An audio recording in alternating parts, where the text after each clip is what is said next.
NCERT series classes में सभी का स्वागत है।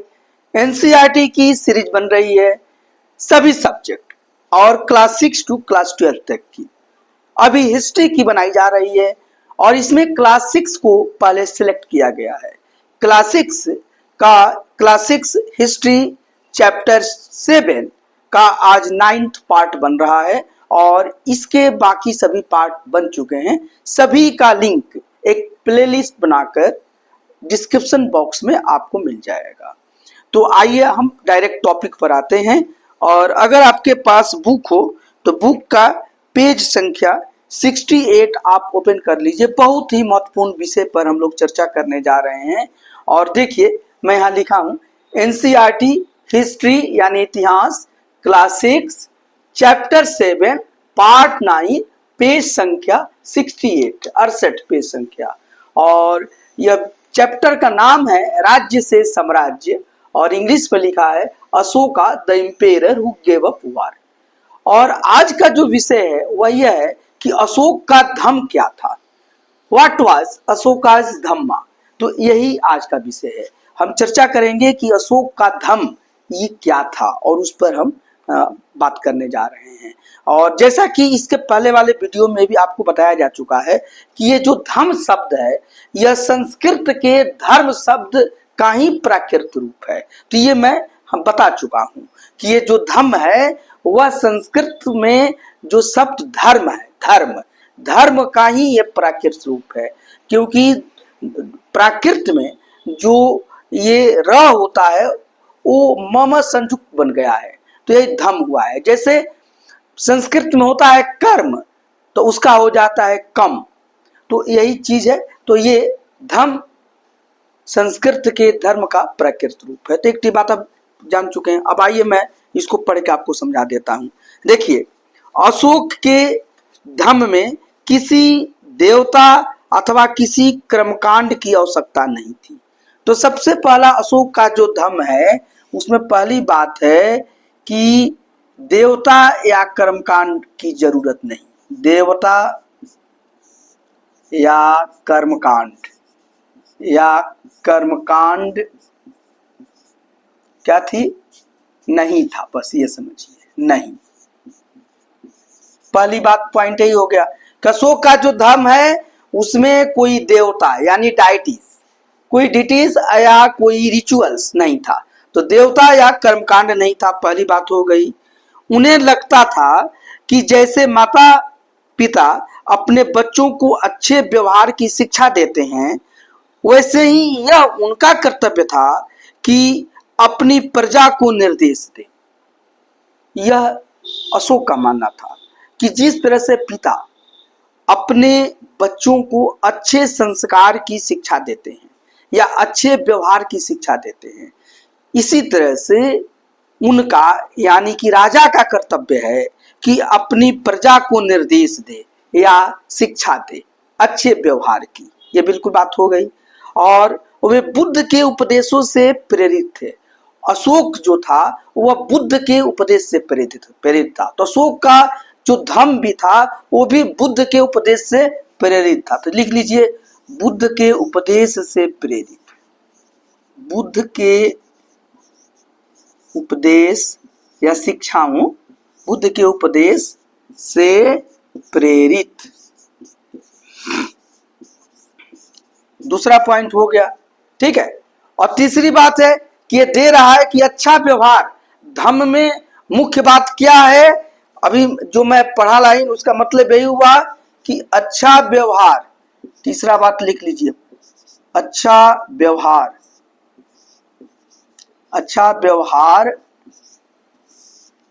का निर्देश था। यही ना बात हम समझाया हमने कि यह अच्छे व्यवहार का निर्देश है। मतलब अशोक का जो धम्म है वह कोड ऑफ कंडक्ट है कि आपका कंडक्ट, आपका व्यवहार, आपका आचरण अच्छा हो। तो तीन बात है, अशोक के धम्म में देवता या कर्मकांड नहीं था। अशोक का धम्म बुद्ध के उपदेश से प्रेरित था, प्रभावित था। और अशोक के धम्म में अच्छा व्यवहार का निर्देश है। तो इतना बात हुआ। ऐसी अब आगे आइए।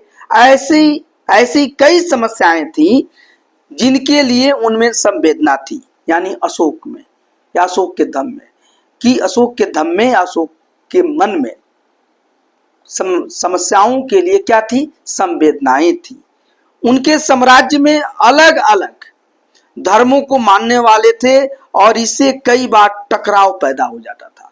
अशोक का जो साम्राज्य था उसमें अलग अलग धर्मों के मानने वाले थे, अलग अलग लोग थे जिनके की रिलीजन या धर्म अलग अलग अलग थे, और कभी कभी उनमें आपस में किसी बात को लेकर टकराव हो जाता था। तो ठीक है, इसके लिए क्या होता था, और जानवरों की बलि चढ़ाई जाती थी।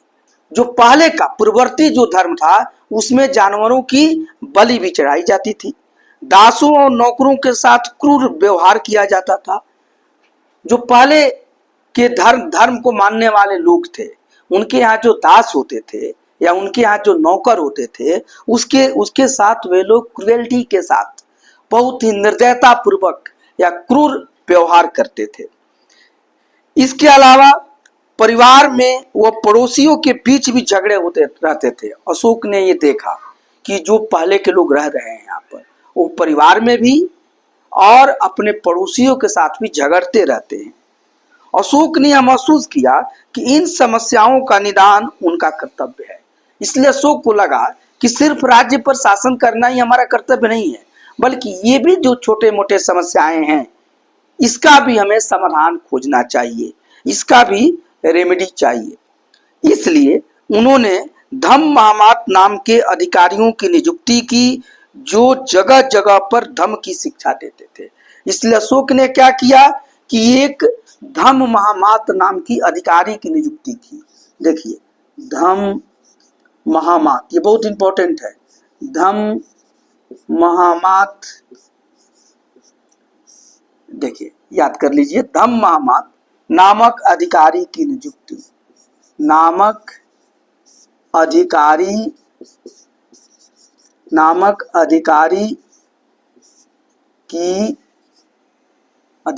की नियुक्ति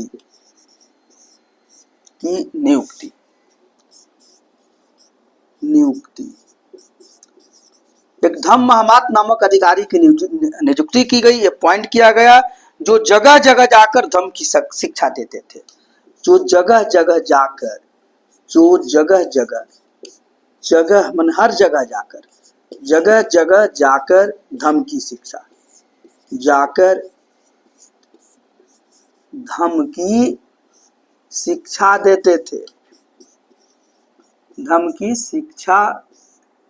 देते थे।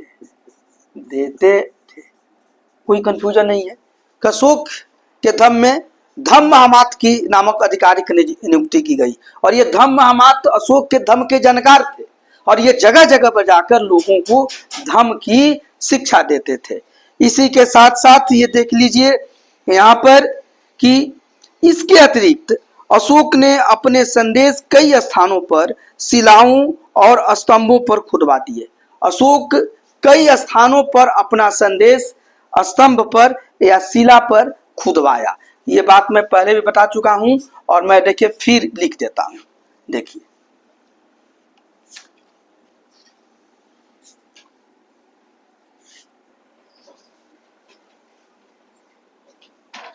नेक्स्ट पॉइंट लिखिए कि अशोक ने कई स्थानों पर धम्म को उन्होंने शिलालेख पर लिखवाया। तो देखिए यहाँ पर कि देखिए कई स्थानों पर, नेक्स्ट पॉइंट है कई स्थानों पर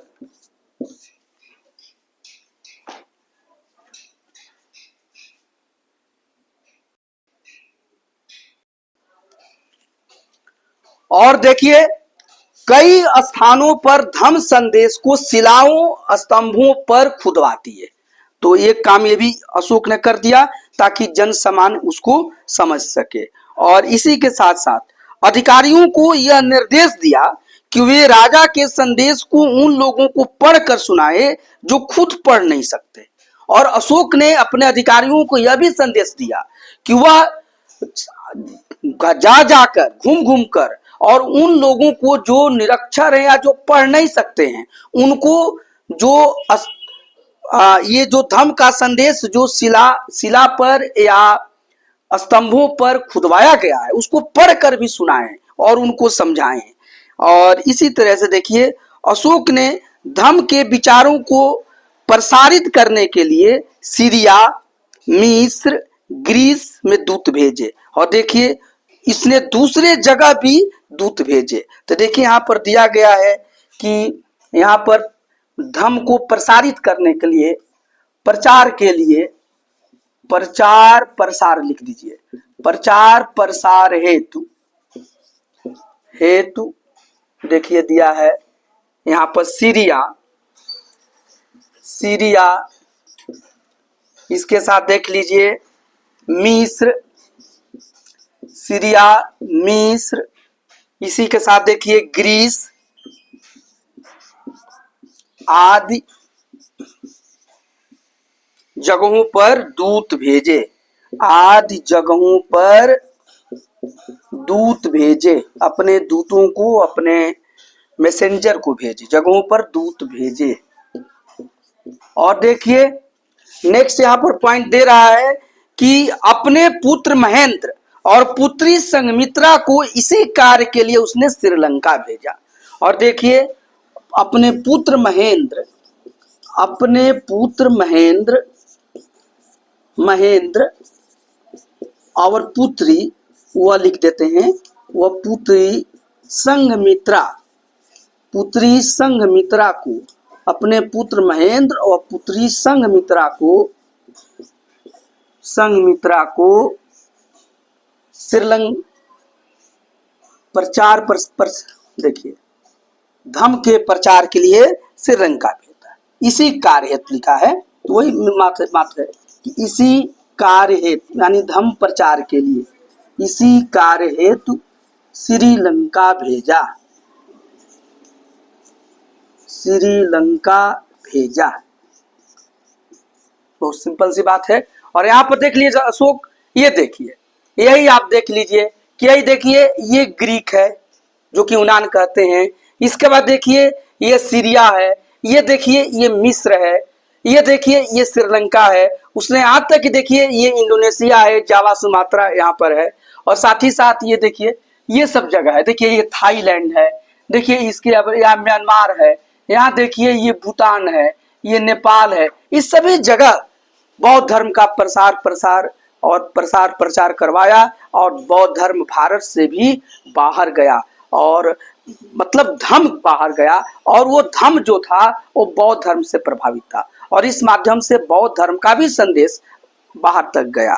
और आज वो सभी देश में अशोक का धम्म और बौद्ध धर्म एक तरीके से दो देशों के बीच आपसी संबंध को मजबूत बनाने में, मित्रतापूर्ण बनाने में बहुत भूमिका निभा रहे हैं।